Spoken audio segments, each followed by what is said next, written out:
And welcome back, everybody. Thanks very much for joining us this Friday morning. I'm Maria Bartiromo, and it is Friday, March 10th. It is 8 a.m. on the button on the East Coast. President Biden proposing his massive $6.8 trillion budget for fiscal year 2024 yesterday, reigniting the debt ceiling debate. Republicans are slamming his plan. The plan includes more than $5.5 trillion in tax increases over the next 10 years, even as we are on the doorstep of a sharp slowdown in the economy. Biden addressed his hefty tax and spend plan yesterday. Here's what he said. Watch. The Speaker of the House he's a very conservative guy, and he has even more conservative group with him. I said, I'm going to introduce my budget on the 9th of March. You introduce yours, and we'll sit down, and we'll go line by line, and we'll go through it. We'll see what we can agree on and what we disagree on, and then fight it out in the Congress. I'm ready to meet with the Speaker anytime, tomorrow, if he has his budget. Joining me right now is the man himself to answer that question. He is the Speaker of the House. Kevin McCarthy is with us. Hello, Mr. Speaker. Good morning, Maria. How are you? I'm good. You just heard the president saying he's ready for you. Are you ready for him?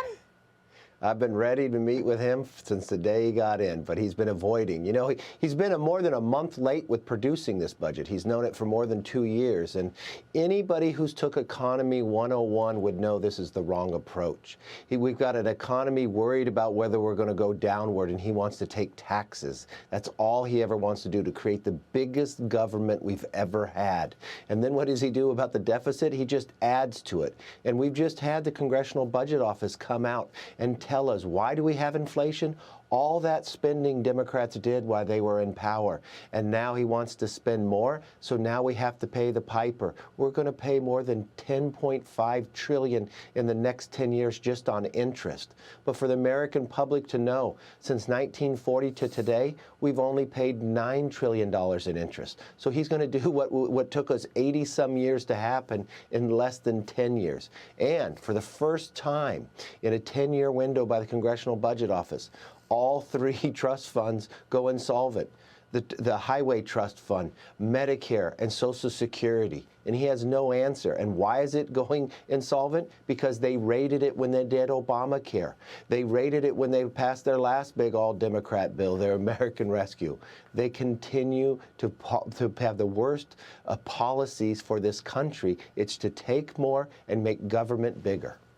Well, it doesn't appear that the president is really looking at your efforts to rein in spending as realistic. I mean, let's face it, Speaker McCarthy, the spending in the next year would stretch to $6.9 trillion. That's about $2.5 trillion above pre-pandemic levels, or 55%. What are your thoughts? Is this going to pass?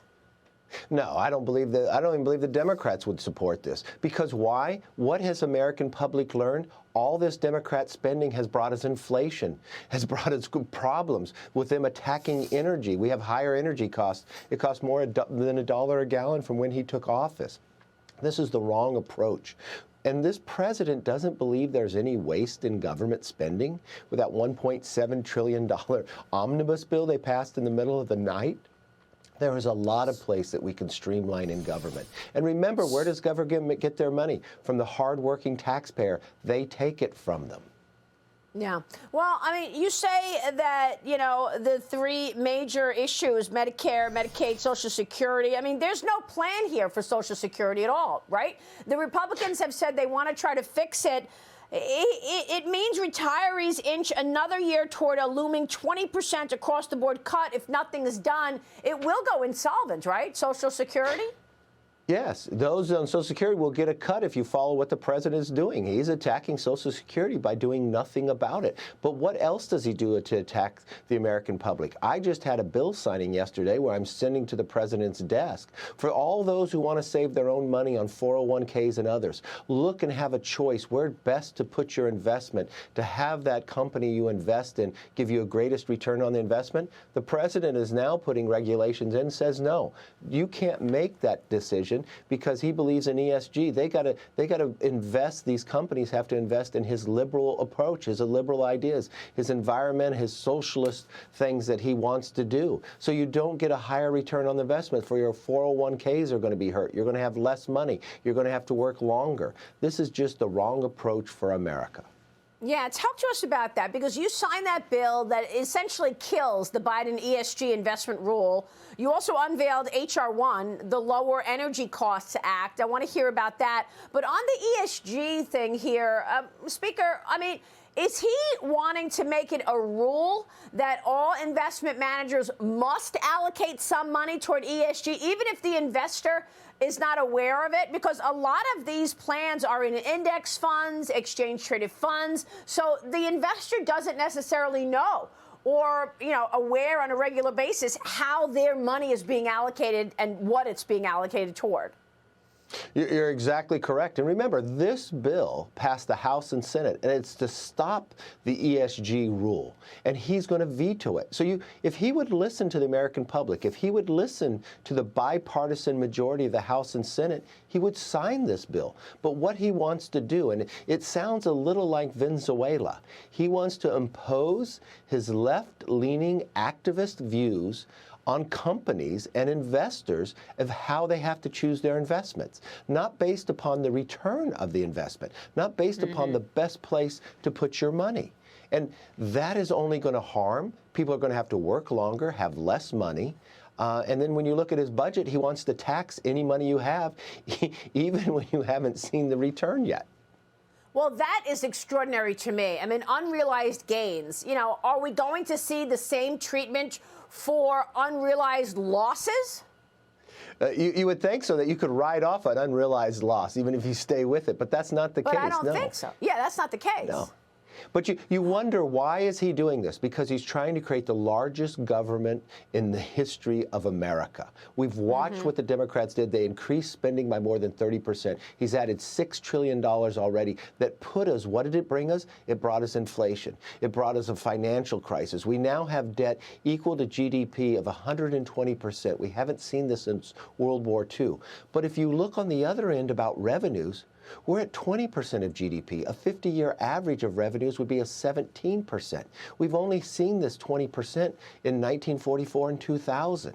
So what you've got more money at any time coming into America, into government, but he's spending so much more. That's the problem. It's not a revenue problem. It's a spending problem. So if he would sit down and actually look at where to spend money, eliminate the waste, and where to make the investments, we would be stronger. And that's what ESG also does. It harms companies from making investments in R&D, which means we will fall back behind China based upon his socialist policies.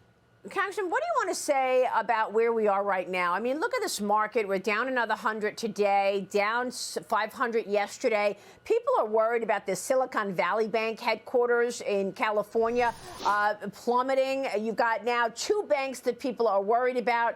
You have the Silvergate Capital abrupt shutdown. You've got Silicon Valley Bank Financial Group's hasty fundraising, sending all bank stocks lower. We're worried about real estate and potential a problem there. And now you've got the debt ceiling debate. What's your timing in terms of raising the debt ceiling and getting some kind of an agreement? Will you raise the debt ceiling even without getting a commitment from the Democrats and the president to rein in spending? We cannot raise the debt ceiling without coming to an agreement. The American public understands that. More than 74% believe that. We're at a tipping point with our debt. So this is an opportunity that we all can come together. I've asked to sit down with the president from the first day I became Speaker to start talking about this. Because, look, your viewers are some of the smartest viewers on television. They understand what a debt ceiling is. It's like giving a credit card to your kids and they charged it all the way up. So you know you have to pay it, but you don't continue that same behavior. You find a new path of how you spend your money. And I want to sit down with the president, be responsible, be sensible of what we do, but we've got to change our spending to put us in a path to balance. Well, you think you're going to have that meeting soon? Well, he finally did his budget more than a month delayed, so I think it's time we can sit down now. Okay.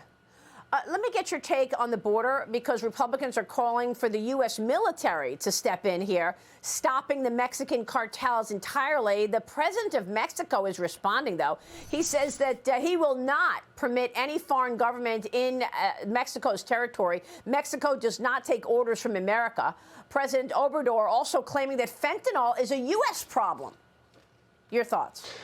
Well, We don't have operational control of our border. And again, this is because of this administration. It's the role of what this president has done. He has turned over our border to these cartels. In Tucson, 71% of everybody who crosses is a single male. And you know what?